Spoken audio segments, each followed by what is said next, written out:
Inter में इश्क किए थे, बीए में थे तब दिए थे। इंटर में इश्क किए थे, बीए में थे तब दिए थे।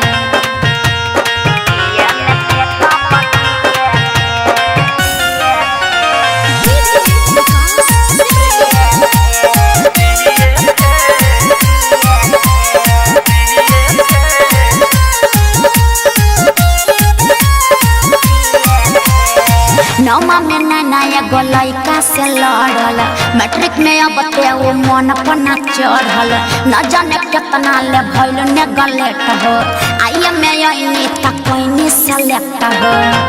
अरे का कोई दिल के भागई। नौमा में नैना एगो लइका से लड़ल, मैट्रिक में अब ते वो मन पना चढ़ल। न जाने कितना ले भइल नेगलेक्ट हो, आइए में यही तक कोई सेलेक्ट हो।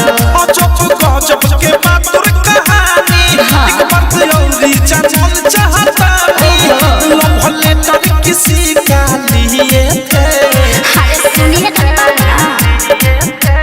इंटर में इश्क किए थे, बीए में थे तब दिए थे। इंटर में इश्क किए थे, बीए में थे तब दिए थे।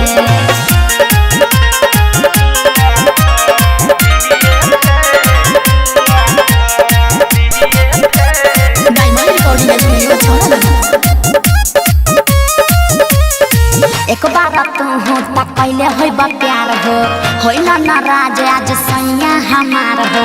कोई सवाल तो तकाल हम बतैनी, पहर बारात बात एगो छुपैनी। अरे बात कुछ और बा। एक बार तू हो तक पहले होइबा प्यार हो, होइला नाराज आज सैया हमार हो। कोई सवाल तो तकाल हम बतैनी, पहर बारात बात एगो छुपैनी। पूरा बतैलू कुछ रहल न से सह, इससे खुश बात मासूम निते सह। दिल आवत से अनुराग सिए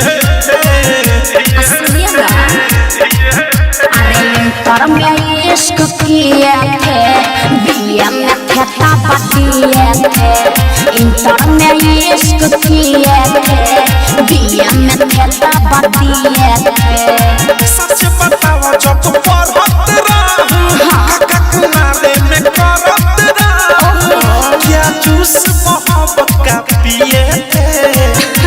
हाँ तो सुनो ना, इंटर में इश्क किए थे, बीए में थे तब दिए थे। इंटर में इश्क किए थे, बीए में थे तब दिए थे। समझे क्या और समझावे।